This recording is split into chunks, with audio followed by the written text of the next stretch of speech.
Hey everybody, it's Zach from Myshire Farm, and this is part of our series that we're starting as far as our breeding program goes for our jumbo wilds. So what I'm going to do is we're actually going to put in a full tray. We bought these trays off of Amazon, and then when Papa the builder made our incubator, he customized it for these trays, which is kind of cool. One little thing that we've got to do with the jumbos, which is cool and annoying at the same time, is we have to put the smallest eggs all the way around or they will fall out.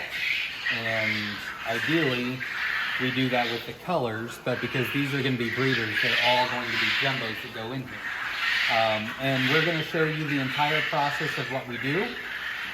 So I'm collecting the eggs now, and I will show you. So this is obviously three rows of jumbos here, and then a row of jumbos here that I'm going to collect from. And we'll post this video, and then after that, we'll obviously show you. Multitasking is not my thing, but we'll show you the candling process. What day we candle, when we move them over. We'll also show you putting these eggs in is very strategic because they're just pretty large. But that's a good problem to have. We'll show you the hatch rate, the fertility rate, how we calculate all that. And really this is not to show you exactly what to do, but just think of things on how you want to make it your own.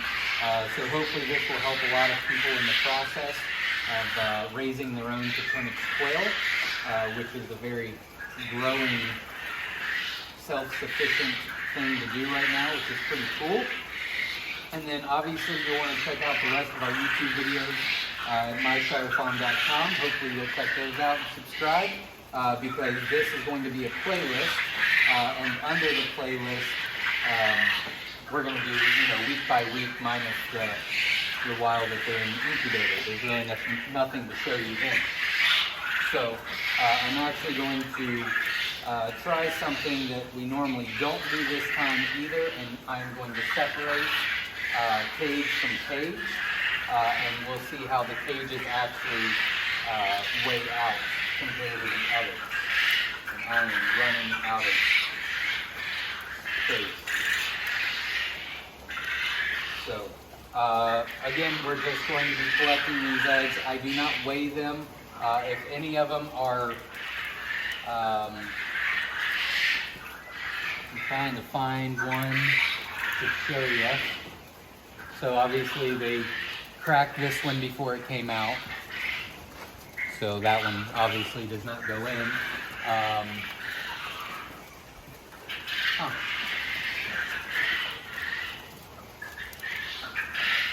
So obviously that one doesn't go in. That was a mistake, but the rest of them actually look pretty good. And then obviously we have all these cages in our entire building.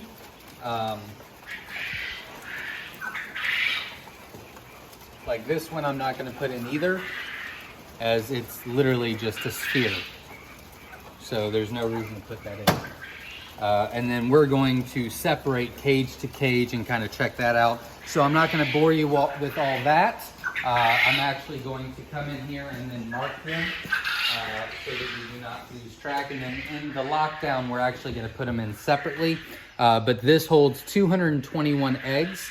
So we'll fill this up, put them into the incubator, and then in a couple weeks, we'll show you how we candle and how we do the fertility rate, and then hopefully we get a great hatch rate. We'll show you that. We'll move them into the brooders, and then we start weighing at 3 weeks and all the way up, and we'll let you join that process. So best of luck to you. Hopefully you liked the video, and stay tuned because I'm really excited about weighing with you. Thanks. Have a great day.